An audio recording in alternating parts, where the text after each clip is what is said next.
So if you can kind of start out, Joanne and Richard, and share your name and your kind of affiliation with Back Bay Mission and how you ended up at Back Bay.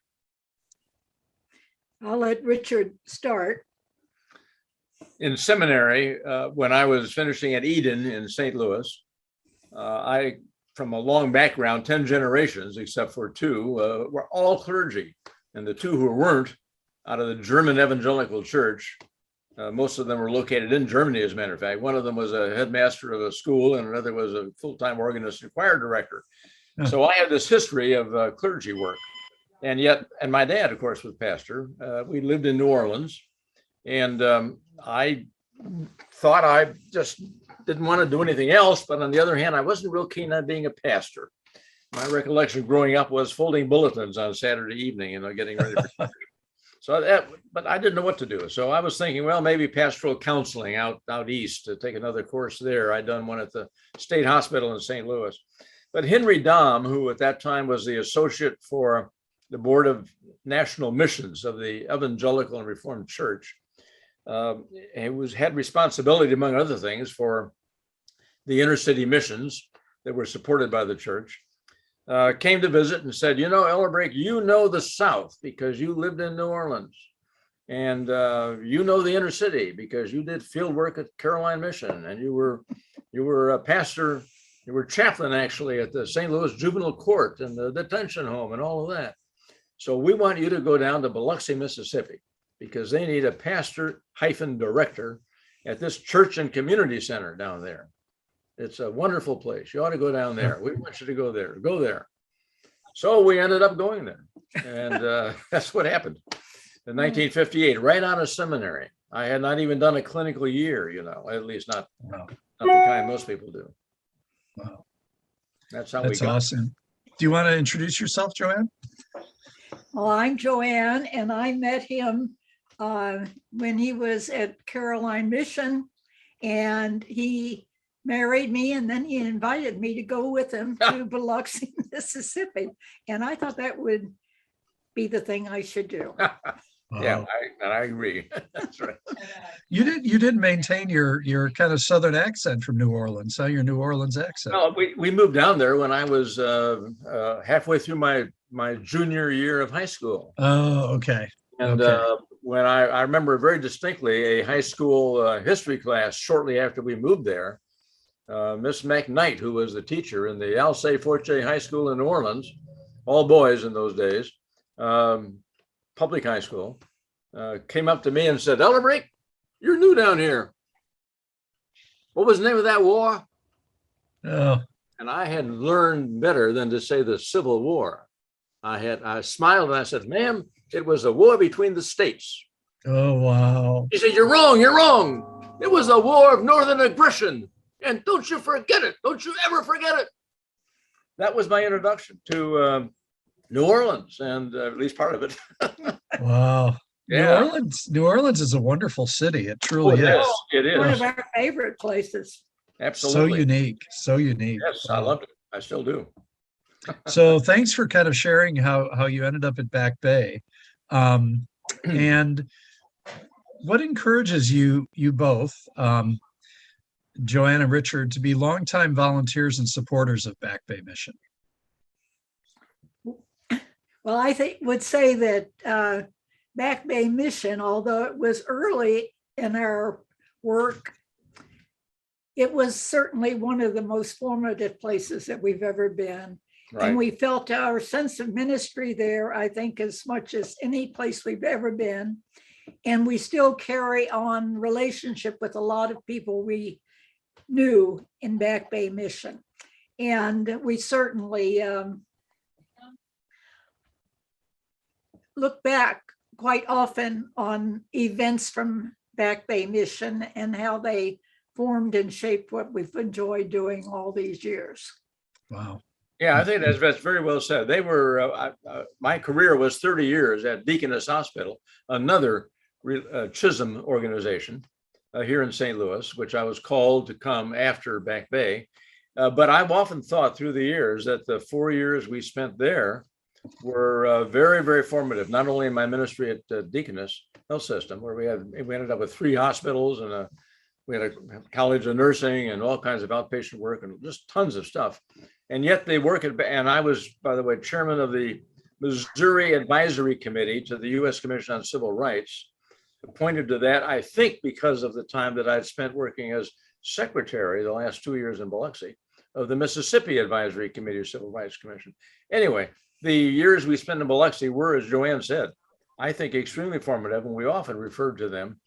And I think they have influenced a lot of our social thinking and all of that. Oh, that's beautiful. Yeah, I think, for those of you who aren't familiar with Chisholm, that's really kind of our Council on Youth and Health and Human Services for the United Church of Christ. Right.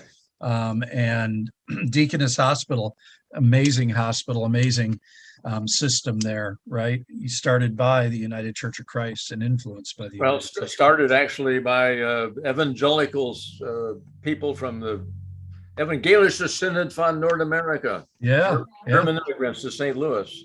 Yeah. From a congregation here, started the work. Not very dissimilar from what happened in Biloxi, where it was people from the congregation, really, that began the Back Bay mission work. I mean, the church was there first. Yeah. So then Foremothers and forefathers of the UCC, right? Who had a vision for equity and justice around healthcare, and really about access. So that's beautiful. And when we went to Biloxi, let me just add, Mrs. Mack, was the nurse, the White Angel of Biloxi. She wore a white uniform and a black beret. And Mrs. Mack was, in fact, one of the instrumental persons in beginning the work at Back Bay. Yeah, we heard about her a bit yesterday. That's pretty amazing, right? Yeah, it really is. Yeah. And these people live on, right? They live on in our hearts. They live on in our minds. They continue to be involved in this good work in ways even when they're no longer with us. So, yeah. Yep. So what story stands out the most for the two of you when you think about Back Bay Mission? What one story, and maybe it's hard to narrow it down to that, but what stands out for you the most? Well, I mean, I don't know the most. I don't know. Teen Town, we started to work with teenagers because Biloxi had no compulsory school in those days. So while we started, because of civil rights business, the Supreme Court said you got to integrate with all deliberate speed in 1954. Yeah. And they weren't about to do that in Mississippi. And so they eliminated the compulsory school attendance law in Mississippi. Oh, wow. We had on the Back Bay all these kids who no longer had to go to school if they didn't want to. So we started at the mission in a weekday kindergarten and then nursery, 2 level classes, preschool, in the hopes that would inspire kids enough with the interest in learning that even though they were not compelled to go to public school, they would after they got out of our preschool, kindergarten, and nursery. So that was one thing. When they got a little older, then the question is, what about all these kids running around? Well, we started a Teen Town for kids on Friday nights. And that eventually grew to more than 1,000 teenagers who were members of that Teen Town. And hundreds would come every Friday. 10 cents, then it was 15. Wow. And, that was a very important thing, I think. Joanne started a credit union. I'm talking about the credit union. Yeah, I would say the credit union was probably one of my favorite things because we had a community where they really were not involved in the banking community. And it was very, very hard for them to build up their primary interest and so forth because they couldn't get any money to do so.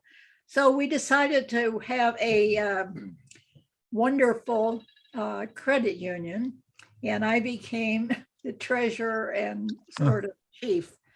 And we had a huge, I think we gave about 200 loans over the years that we had that. And we were inspected regularly by the state to make sure that we were being worthy stewards of other people's money. And we helped with many things. I mean, we would do home improvements.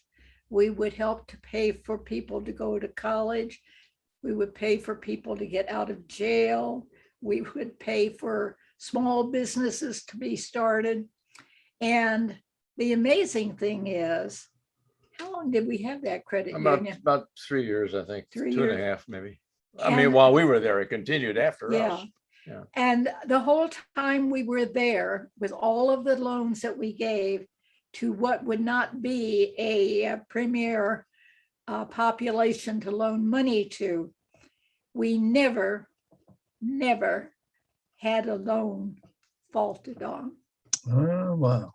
Never had a bad loan in all that history. And it was really a very wonderful Yeah. thing for the people in the community.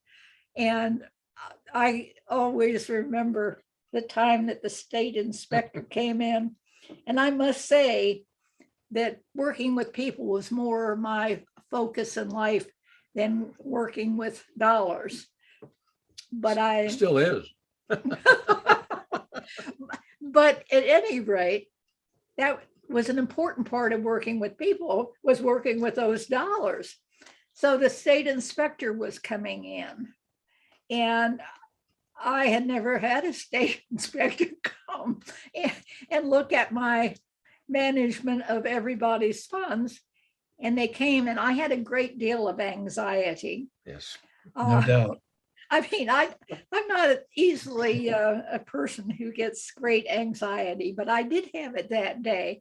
And part of my anxiety was I had a new baby, and I was nursing that baby. Oh, wow. And I was convinced that an inspector was going to come in and find something terribly wrong with my books and say, we have to put you in jail. And you're nursing your baby. And I, Oh, my goodness. oh my goodness. Oh.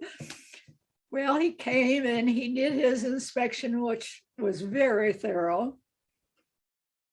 Uh. And I came out of it without a single bad mark.